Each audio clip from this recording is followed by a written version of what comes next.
Ever dreamed of ditching the daily grind and living on the water? Just you, the wind, and a boat you can actually afford? Well, you're in the right place. These are the top 10 small sailboats you can truly live on. Boats that are proven, practical, and ready for real-life adventures. Let's get into it. The Flicker 20 is what you get when someone decides to build a little boat with a giant heart. At just 20 feet long, she's compact enough to sail solo and simple enough to maintain without breaking the bank. But inside that tiny hull, there's full standing headroom, a cozy galley, a proper head, and a sense of sturdiness that puts bigger boats to shame. This is a boat built for real sailing, not just dockside dreaming. With a full keel, heavy displacement, and solid fiberglass construction, the Flicker is famous for crossing oceans and keeping her crew safe through it all. She's not fast, but she's faithful. You'll find stories of sailors taking these around the world, slowly, steadily, and with a whole lot of love. Living aboard a Flicker means living simply. There's not a lot of space, so everything has to have a purpose. But if you're the kind of sailor who values self-reliance, charm, and the ability to sneak into anchorages the big boats can't reach, this little cruiser delivers big. She's the kind of boat that turns heads and starts conversations, especially when folks find out you live on her. And trust me, plenty of people do. The Island Packet 27 is like the cozy cottage of the small sailboat world. She's got a wide beam, full keel, and a hull that feels solid underfoot. Everything about her says comfort and stability. Step below, and you'll see why folks fall for this boat. Warm wood trim, a spacious salon, a well-laid-out galley, and a surprisingly roomy head. For a 27-footer, she punches well above her weight in livability. She's not a speed demon by any means, but that's not what she's about. This is a cruiser for folks who want to take their time,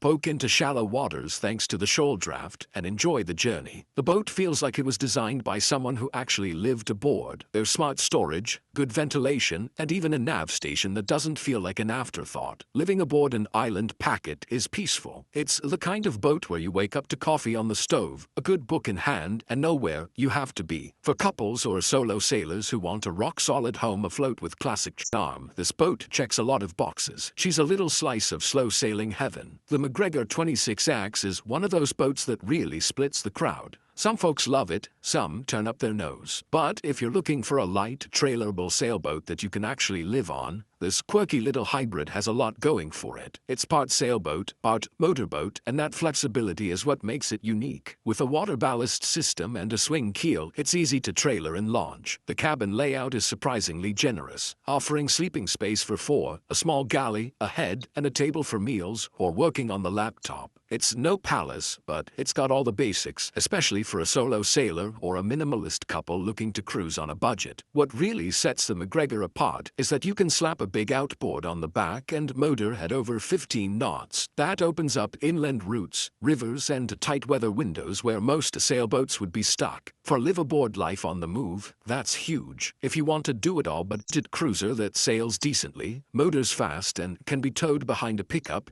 the McGregor 26X is worth a serious look. The Catalina 30 is probably the most popular 30-foot sailboat in the world, and for good reason. She's roomy, comfortable, easy to handle, and there are thousands of them out there, which means parts, support, and upgrades are all within reach. For someone looking to live aboard without going broke, this boat is almost always near the top of the list. The interior is where the Catalina shines. Full galley, a proper dining area, a decent head, and actual privacy between berths, unusual in boats this size. You can live aboard a Catalina 30 without feeling like you're camping. And while she's not a blue water boat by design, plenty of folks have taken them far when well prepped. Under sail, she's steady and forgiving, with a spacious cockpit for entertaining or just stretching out with a cold drink at anchor. You can usually find one for a bargain. And they're often upgraded with newer diesel engines, roller furling, or solar setups by previous owners. For liveaboards wanting comfort, simplicity, and community. Because let's face it, there's a lot of Catalina folks out there. The Catalina 30 offers one of the best values afloat. It's the floating version of a dependable little starter home. The Cal 28 is a bit of a sleeper hit. It doesn't get the hype of some bigger brands, but those who've owned one know what they've got. A fast, well-built, surprisingly roomy little cruiser with real real pedigree. Designed in California, these boats were made to sail and live aboard, with quality glasswork, a reliable layout, and decent performance. What makes Le Cal shine for liveaboards is the interior. You get a cozy cabin with full sitting headroom, a proper galley, and a real marine head. Some models even offer wheel steering, and you'll often find upgrades like roller furling or dodgers installed over the years. She sails well, especially in lighter air, which makes her a joy on coastal runs or weekend getaways. But you can absolutely live aboard full-time if you don't mind simplicity. She's the kind of boat that feels safe, sails sweet,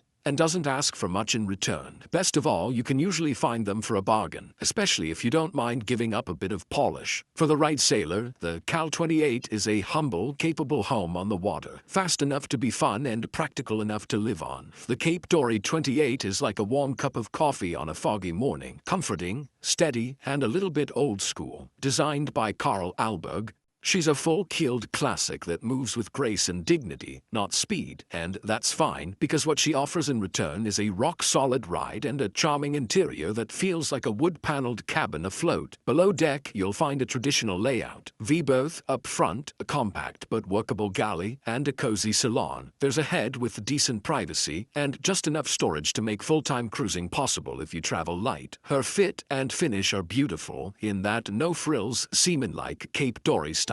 Living aboard a Cape Dory 28 is a bit like stepping back in time, in a good way. She teaches patience, rewards careful seamanship, and keeps you honest when it comes to planning passages. This isn't a boat for speed demons or those who want lots of gadgets. This is for the sailor who values simplicity, seaworthiness, and the romance of the traditional cruising life. A true little ship for those who aren't in a hurry, just in love with the journey. The Contessa 26 is the classic underdog of the small cruising world. A compact, seaworthy boat with a serious ocean crossing credentials. She's got a long keel, narrow beam, and a hull shape that can take a punch from Mother Nature and keep moving. This is the boat for dreamers who don't want to wait until they retire to go offshore. She's famously tough. Many have circled the globe in these, solo or with a partner, and that says something about both the boat and the people she attracts. She's small below, no doubt. The space is tight, but it's smartly used. A couple or solo sailor can live aboard with just enough room to cook, sleep, and navigate. You won't be hosting dinner parties, but you'll be crossing oceans. The Contessa doesn't care about speed records or comfort at the dock. She's all about getting you there safely, even when the weather turns nasty. And while she's not for everyone, tall folks might find her headroom lacking, there's a gritty charm to making a life aboard such a determined little boat. If you've got wanderlust and a tough streak, the Contessa 26 might be the boat that sets you free. The Aloha 28 is one of those Canadian-built gems that often flies under the radar but offers a whole lot of value for folks looking to live simply and sail comfortably. She's solidly built, handsome in a traditional way, and surprisingly roomy below deck. One of her best features is the layout. Instead of trying to cram in every possible berth, the Aloha keeps things smart and spacious. The galley stretches across the stern, freeing up space midships for a larger salon. There's a proper marine head with privacy, and the V-berth forward is generous for a boat under 30 feet. Teak and mahogany give the interior a warm, homey feel, even if it's a bit dark by today's standards. Sailing-wise, the Aloha isn't a speedster, but she's steady, forgiving, and handles coastal cruising beautifully. Roller furling is common on these boats, making them easier to manage solo. And since they're fairly common in North America, especially in the Great Lakes and on the coasts, they're often found at bargain prices. For a cozy, no-drama liveaboard experience with all the essentials and classic looks, the Aloha 28 holds her own nicely. The Dana 24 is a legend in the compact cruising world. Designed by Bill Crealock, she's often described as a big boat trapped in a small hull, and that's not far off. She's beautifully built with thick fiberglass, a long, full keel, and seaworthy lines that inspire confidence the second you step aboard. What's most surprising is the interior. For a 24-footer, there's standing headroom, a real galley, a private head, and a salon that doesn't feel cramped. There's even decent tankage for water and fuel, which is rare at this size. The layout is efficient, and everything has a proper place. Living aboard might be cozy, but it never feels chaotic. Out at sea, the Dana moves like a much larger boat, solid, predictable, and with that comforting, all's-well motion. She's not cheap, even on the used market, but that's because she's worth every penny.